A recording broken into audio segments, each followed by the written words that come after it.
Oklahoma. We're coming to you from our secret bunker location somewhere around Ada, America. And we're happy today to have a new sponsor who is Yoga Circle here in Ada. So if you're in the Ada area, be sure you go downtown and check out Yoga Circle. It's a really nice space and they have classes, so do all kinds of cool stuff, and is run by a really neat lady named Key. So go see Key and go tell her that you heard about her from Chip Talks. Okay, so if you're in Ada, again, it's required now. You gotta go track down Yoga Circle. Now the cool thing is we're going to be having an event there on August 12th. So we'll be there. Cindy and I will be there, and we'll be there with our Bioresonance machine. In order to really look and help people go back to school. So it's kind of what we're doing today is a little bit of a kind of a lead in to that event. But we think it's really, really important to, and I'll talk about this, through the course of this little Chip Talks, but when we're around a lot of people, and we know this from COVID, when we're around a lot of people, we need to have our shields up, right? So we need to understand our immune system. We need to understand what's wrong with us. We need to understand, what our current state is. And there's really no tool right now in, let's say, the pharma system to determine what your state is, right? So how much bacteria do you have inside of you? And, do you have it in your liver or your lungs or your, prostate or, your urinary system or, where is that bacteria and where does that bacteria live?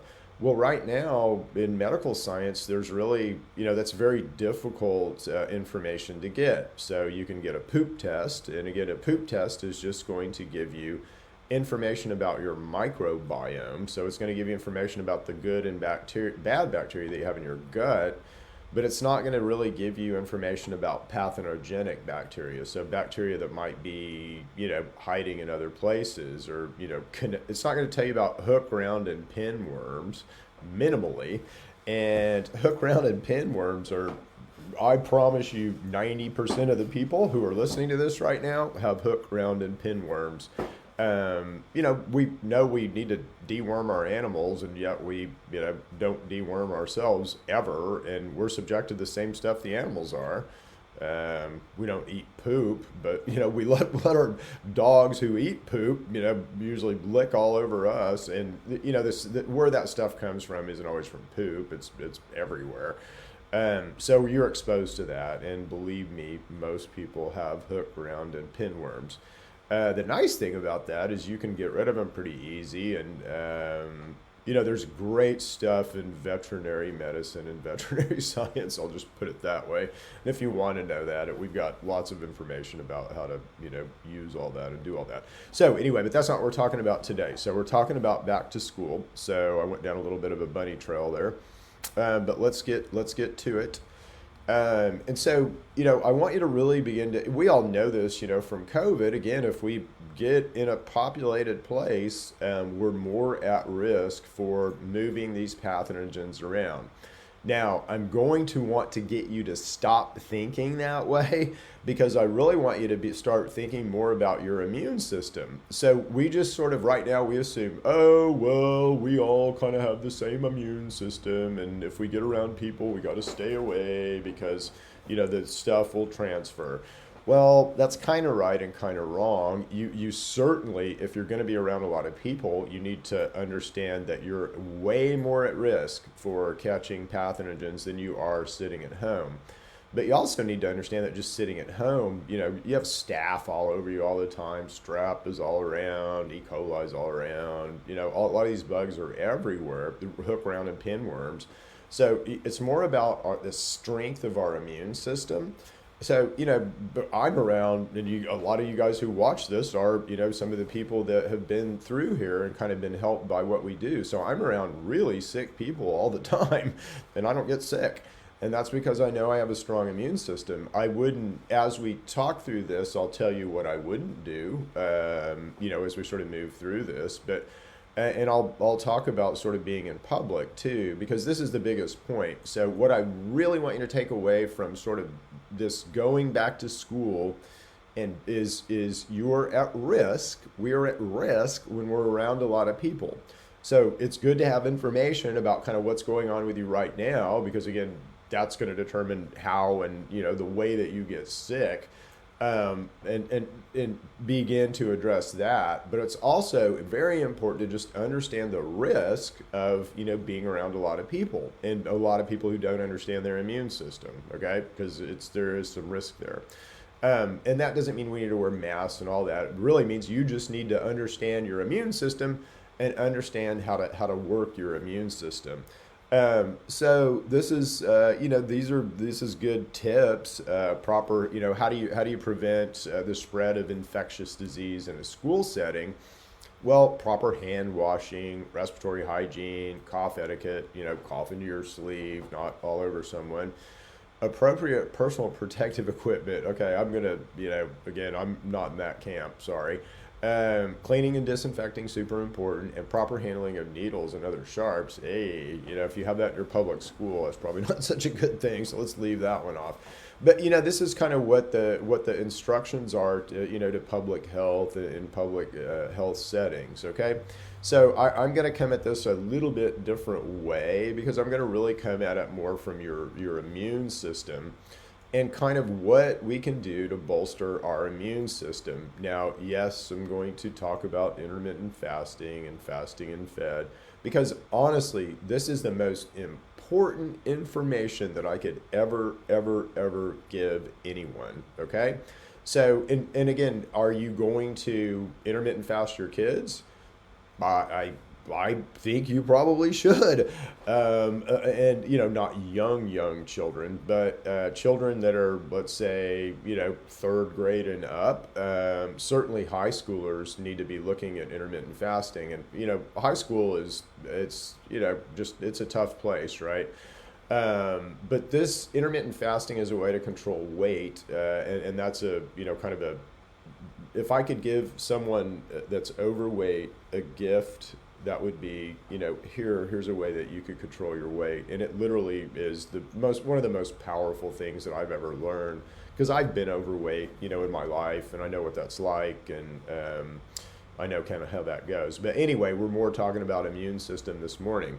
So how do we work our immune system? Well, how could I have maximum power in my immune system? Well, I need to be 5 hours past my last meal. And it's just that simple. So I want to walk you guys through some things that happen. And when we're 5 hours past our last meal, fasting doesn't mean I haven't eaten in 3 weeks. Okay, fasting mean when you're in a fasting state, it's about 5 hours past your last meal. This is what, anybody ever had surgery? Yeah, we want you in a fasted state. Why do they want you in a fasted state? For what I'm going to walk you through, because you have a stronger immune system. Most physicians don't even know this. Why do they put you in a cold operating room? Because that invokes your immune system, okay? So nice little tricks, that are out there that, kind of these guys use, and they don't always tell us the truth about all this stuff either, and I'll point some of that out here in a second. This one may go a little long. I'm getting a little windy, going down some rabbit holes, so bear with me. We'll get there. But anyway, so this is just a study, and if you want to look this up, this is Cellular and Molecular Immunology Journal. But what I want you to see here is this. And this is really cool because, again, the way that your immune response works is it all works from stem cells that come from bone, okay? So every little T cell, B cell, all your white blood cells, all your red blood cells, pretty much anything in blood that's immune or blood related, it comes from bone, okay? So how does that work when we eat versus when we don't eat, right? So when we're fasted versus fed. And those are the metabolic states. So if you look in metabolic journals or start studying about cellular metabolism, fasting and fed. So fasting it doesn't mean 3 days. It just means 5 hours past your last meal. Okay. All right. So here we go. So if you look at just baseline, so this is just in this study, they studied whatever they were studying. I don't know if it's mice or rats or humans, but it's this is pretty ubiquitous, let's say, across different animals. So baseline is, you're doing have some immune response. When you're fasted, what happens is you start pulling back a lot of your immune response, which is really, really interesting. So it looks like, our main, and what I mean by that is you're pulling back a lot of the immune mediators. So whatever you were trying to do in an immune response, you relax that a little bit as you are in a fasting state. And you begin to return your monocytes to the bone marrow where they can be basically rebuilt and kind of reinitiated. So they're not like old and aged out monocytes. So you're recycling in a very, very good way when you're fasting. And this is part of why you have a stronger immune response. When you're fed, again, you are expressing a lot of immune mediators, and you have a lot of immune mediators in your circulation. So guess what? Your blood pressure is going to be higher under this situation. Your cholesterol is going to be higher under this situation. You're going to, if you have sort of a chronic inflammation and stuff like that, you're going to be worse, way, way worse after you eat. It's going to stimulate all this, and it's going to sort of stimulate that chronic inflammation, versus if you're in a fasted state, it's going to kind of pull that back and get that more in control. If you're immunocompromised, okay, so if you have a disease where you're immunocompromised, again, this is super important, just because by fasting, you can knock down your immune system. And immunocompromised means your immune system is too active, not active enough, all right? Nobody has we're all on the extreme end of everything because we eat all this inflammatory food right now. So anyway, but I just want you to sort of get this, that how core this is. And again, by the way, this is all endocannabinoid stuff is how all this works. So again, this is just to further this point, I'm going to beat it home, but fasting before or after wound injuries accelerates wound healing, okay? So again, if you're in a fasted state, you're going to heal better. Fasting can heal the human organism of disease and reverse the aging process. I can personally attest to that. It's, fasting is just the magic bullet, okay? As far as health and immune health and weight and just about everything. So can fasting fight the flu or common cold? Now, again, this is kind of an interesting thing, but, here we go. So how does fasting affect your immune system? Fasting forces your body to rely on its energy stores to sustain typical function. So sometimes you will read these articles where it indicates that it's worse to fast. I'm telling you that is absolutely not true. So here we go. So yes, this thing really benefits your immune system, but in particular, beta hydroxybutyrate, BHB, may benefit the immune system, though the how this works isn't fully understood. Well, again, I fully understand it. It's right back here to this study and right here where we're looking at these bones, okay? So the fact that you guys don't understand it is interesting. But anyway, it's as you study this stuff, you're going to find, first of all, and I'll talk about this when I get to sugar, but first of all, as you study this stuff, you're going to find kids, cover up, a blizzard of bullshit about top level stuff. But as you really get into studies and stuff, you will begin to really discover kind of the truth. But it takes some digging, because you got to fight through the blizzard of BS that's up there as far as, and it's really related to fat, sugar, and kind of and fasting fed, and your relationship to light. So all of those things, if you go start digging into that, you're going to find a bunch of contrary information right off, until you really get into some good studies that you can get your teeth into, that you understand that okay, well, this has happened and this happened, so I kind of understand that you can validate the studies, let's say, for yourself and use reason and logic rather than all the chaos and confusion that's up here. Okay, well, it's fasting, and again, intermittent fasting is something that we all can do. It's basically skipping breakfast, okay? And I know all you moms out there are like, what? This is a back to school thing? I'm going to send my kid off without breakfast? Yeah, you probably should, okay? Because you want that kiddo to have the best immune response they possibly can have. And again, if they're going to eat lunch at school, they're going to be around. When you eat, you effectively drop your immune. We'll talk about that at the end. I think that'll be my preachy rant. Just as far as what happens when we're around people, and what we usually do. But anyway, this is just fasting is practiced in various religions. Examples include Lent in Christianity and Yom Kippur. I'm not sure what that one is, or any of these really. But again, you can look in almost every major religion and you're going to see fasting as part of that religion. Well, why? I mean, God's probably given us a little bit of information about our health. Oh, I know why I want to grab this study now. So, interestingly, you can, intermittent fasting is about not eating all the time. I'll tell my quick story about a bear. Got to tell the bear story. Because a bear story really drives this home. Because this isn't about eating. It's about not how much you eat. That really doesn't matter. I mean, quality of food matters. And I'm just talking about immune health, boys and girls, but this all relates to your physical health. I mean, this is big picture stuff. This is, human operating manual. Where is that? Did any of you guys get one? I mean, I guess you got to go to medical school for 12 years or something, and only they're, allowed to have the human operating manual, and only they can be deemed to read it. I'm being facetious. There's a lot of good doctors out there. I have a lot of friends who are very, very good, kind and caring doctors. But at the same time, you have an institution there that kind of behaves that way. Well, I've just decided to build my own operating manual. I think that's best. And again, I'm a digger and a scientist, so that's what I do. So, I'm building a good operating manual that you can use as well, let's just say. But part of that operating manual, you should be taught how to run your immune system. We shouldn't be flying into the Klingons every day without our shields up. And we got to understand how to raise our shields. We've got to understand how to raise our shields. Or again, your children will be subject to another COVID and another stuff like that. If you understand your shields, that, again, that's not going to impact you the way that it will other people. Let's just put it that way. So you might still get sick, but you're not going to get as sick, and it's not going to be as life-threatening.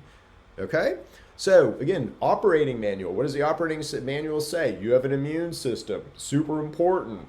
How does it say we should run the immune system? Number one thing is you have to intermittent fast. Yet you have to be like a bear. You don't have to eat in a 4-hour window like I'm going to tell you, but just let me walk you through what a bear does. And this is the way we need to think, not, 3 meals a day and calories and all that kind of crap. We need to think about an eating window. Okay, so a bear completely controls its weight, and by virtue, it's controlling its immune system. Bears don't get sick in the spring and summer. Bears don't get sick, really. Animals in the wild don't get sick, really, because they understand this, okay? We get sick because we eat all the processed crap. Anyway, a bear comes out of, I'm not going to, no, you don't have to go into a cave for 3 months and starve yourself, and we're not going to go there. So we're talking about every other part of that than going into the cave. So bear comes out of the cave. What does he do? One hungry bear, right? So grizzly bears, big bears, one hungry bear. Guess how many hours a day they eat? 4. They eat in a 4-hour window. And they do that all through the spring and all through the summer. And in that 4-hour window, they might eat a bunch of calories, 20,000 calories of fish or whatever, but they will stop eating after they've only eaten for 4 hours. And sometimes they may not eat, they may eat an hour of that 4-hour window, but they only eat in a 4-hour window. Okay? And by the end of the summer, there are no fat bears. There are no fat bears at the end of the summer, okay? They are all beefy, muscular, extremely healthy, non-COVID ridden, non-pathogen ridden, strong, immune strength bears, right? And then what do they do? Well, what do they do to put on weight? So they have to do something, and all they do, it's not, they start eating a bunch of sugar. That's not how it works. But all they do is they start eating in a 20-hour window, okay? And when you eat in a 20-hour window, because of fasting fed and because of what happens in your body when you eat, you're going to put on weight. Now, a bear understands how to model their fat, and so they're modeling this brown adipose tissue all through the spring and summer so that they can kind of put on all this weight and then survive, basically use that weight as fuel, but use the other brown fat as thermogenesis, as heat, and for other processes, basically. So they modeled their fat so they can kind of do this. But anyway, they start eating in a 20-hour window, okay? And they start putting on weight like crazy, and that's how they gain weight to go into the cave to hibernate. All right? Well, guess what most of us do? I mean, if you eat breakfast, so you get up at 7 o'clock and you start drinking creamer in your coffee and orange juice and all that, or 6:30 or whatever, that opens your eating window. Again, if you just eat something and then wait 5.5 hours, that would close your eating window, but we don't do that. So we'll eat, something at 10 o'clock, we'll eat something at noon, we'll eat something at 3 o'clock, or drink an energy drink, or eat some popcorn, or, drink a soda pop, or a diet soda pop even will do it. So all of that stuff basically breaks a fast. So most of us eat in a 20-hour window. And we allow our kids to eat in a 20-hour window. It's dangerous, okay? Because, again, when you eat, you drop your shields. And to, beat the Klingon analogy about the head and shoulders, you don't want to fly into the Klingons with your shields down. So when we eat, we effectively drop our immune strength and we drop our shields. And we do that for 5 hours, all right? So in a perfect world, and I know most of us can't do this. When I first started doing this and somebody said, hey, Chip, go 4 hours without eating. I'm like, what? I can't go 6 hours without eating? Are you serious? It's so, again, it takes some, you got to retrain your mind a little bit, but, this is so helpful to your body. And you get that feedback, and you get the feedback in energy and in ways that you don't think that you will. So like I ate at 3:30 yesterday, something 4 o'clock yesterday, something like that. And I've been eating since then, and so I have energy. I'll have energy till I eat again at 4 o'clock, and then I'll get tired after I eat. And that's the other thing that you'll notice is this will start happening. But anyway, we're going back to school, so sorry I'm getting all off. So, moms, again, you might have to play around with these times, but just consider this because, again, a 16-8, eating for 8 hours and basically not eating for 16 hours is pretty easy for most of us to do. It's better.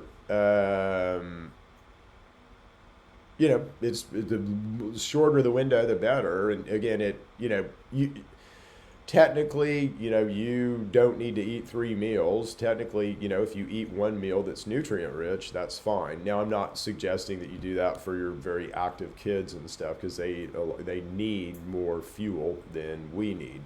Get them out in the sun, though, a lot. We'll talk about that way down the road. Okay. It's really interesting when you look at so we sort of talked about fasting, and then that is a big thing. And what does that mean? Just not eating for 5 hours. When I don't eat for 5 hours, I'm in a fasted state, and I'm 50 times more energetic. And again, how do I get that number? It's hard to get. I'm going to walk you through some of the chaos and crap up here in a second, but 50 times more energetic, all right? So 50 times more energetic. So that is better for anything. I mean, I want to, I've got a generator that powers 1 house. I've got a generator that powers 50 houses. I want the 50 house, generator. I don't want the 1 house generator. When you do, yeah. Anyway, I won't go too far down that hole. So, as we begin to look at this intermittent fasting, so that's the number one thing that I can tell you guys to defend yourselves, as you're going back to school. So the more you can intermittent fast, the longer you can intermittent fast, the more defense that you will have, around people. And this is the way that our immune system works. This is the number one fence that we have is our immune system. And the number one way that we work it or don't work it is by our eating frequency, okay? Not calories. As we begin to look at what we should eat, again, that gets important. You're going to find this, if you really study this, you're going to find this just ocean of BS around sugar versus fat. And it all started in the 50s. You know, there's so much corruption. And basically, what the corruption was pushing sugar over fat. All right. So they for whatever reason, whoever they are, but they, you know, people, the sugar industry, you can look at them that way, but big business, big, you know, corrupt government, you know, all those folks colluded to basically push this giant sugar message right down your throat all through the 50s and 60s, and it still goes on today. There's no way that if you just go and look at I won't do this because it'll take too long. But if you just go, you can satisfy yourself. If you just go look at, you know, how do I get energy, or, you know, how does my body work, or, you know, what's a good fuel, you're going to find all this stuff about glucose. And glucose is, every cell will run on glucose. However, it is the least efficient way to run a cell. Sometimes cells need a little bit of glucose to start other processes, and so this fat process takes a little glucose to start, so you got to have a little bit of glucose. And again, every cell, it's ubiquitous. Glucose is everywhere. If you put glucose on this, you know, scissors, there are cells in there that will begin to run on the glucose. So glucose will run any cell, but it's not the way that you want to run. You want to run on fat, all right? And so fats are very, very important in our diet. And what does this look like? Well, again, we've been taught that fruits and vegetables are really, really good and so critical for our health. And right, if we're sick, if we eat more fruits and vegetables, that's really going to help us and all that. That's kind of true, but where's the benefit? If you really drill that down to a cell and what a cell needs, well, the benefit with fruits and vegetables is in the fiber, okay? So it's got fiber, and that helps things. And then they also usually have a lot of vitamins, all right? But that's it. The rest of them are glucose. And again, glucose will run you, but it's a very inefficient way to run you. What you really want is fat, okay? So that's what a bear wants. That's what you want. So we want fat because fat is king, but we want the right kinds of fat. And we're getting ready to put out, I'll be doing lots of chip talks on, you know, kind of what we need to eat and what the composition is of our meals and kind of what's optimal for a cell. You have to, if you study this yourself, you have to fight through this blizzard of junk, and you really just need to begin to look at a cell. What does a cell need? How does a cell work? And from that, sort of build out and expand out on kind of what diet should look like. And it's, you know, easy to do. And you really don't need that much stuff, which is kind of cool. We do need we need the right fats and amino acids every single day, and that's so important. We do need vitamins and trace minerals, and those are also important, but you got to have your aminos every single day, and there's 9 of those, okay? So again, what can you do? How can you help your kids, you know, with their immune systems going back to school? Well, number one thing is understand this principle of intermittent fasting. It is how we work our shields. It is how we work our immune system. And you absolutely can increase the power of your immune system, okay? Absolutely. Again, I'm around sick people all the time. I don't get sick. So there you go. All right. And I kind of already jumped this one. So again, you know, if you just type in Google, what should you eat? Well, look at what it comes back. So emphasizes fruits, vegetables, whole grains, fat-free or low-fat milk and milk products. Where's the fat? You know, that's all sugar, okay? Fruit, sugar, mainly. It's glucose. It's better sugar than CNH pure cane, but it's sugar. Vegetables, sugar, mainly. Better than CNH pure cane, but sugar. Grains, you're allergic to. Everyone's allergic to grains. Again, there's some good stuff in grains. So grains do have some good protein and some good fat. But, you know, corn has a lot of omega-6 fat, which is super inflammatory. And if you're not balancing it with omega-3, you're gonna be in bad shape. Fat-free or low-fat milk. And milk is mostly sugar. You know, milk has a special sugar in it called galactose, I think, galactose. But anyway, milk is, you know, sugar. So sugar, allergic grain that might have some good in it, sugar. All right. That's what the Center for Disease Control is suggesting to you. That's part of the chaos and confusion to me. Okay, so no, that's not what your kids should eat. Again, they do need to eat some fruits and vegetables, absolutely. Need to be concerned with fats, amino acids, vitamins, and trace minerals, water and oxygen, and carbon dioxide and your gas exchange, air, let's just call it. That's about it. That's about it, okay? Need some metals, but you get most of those from the stuff that you eat. But this is just wrong. Again, what's going to happen if you eat this? Again, you're going to stick yourself in kind of this less efficient mode. You're going to be in one generator running one house mode versus one generator running 50 houses mode, right? So I want to be over here in the 50 house mode where I've got a lot of extra resources and energy to run my immune system and other things. All right, so we've talked about the immune system, and that is the biggest, again, this is just informational. You don't have to, buy anything from anybody. This is behavioral. It might be hard in some instances. It might require some change. That might be difficult. But this will help you and your kids' health if you can do this.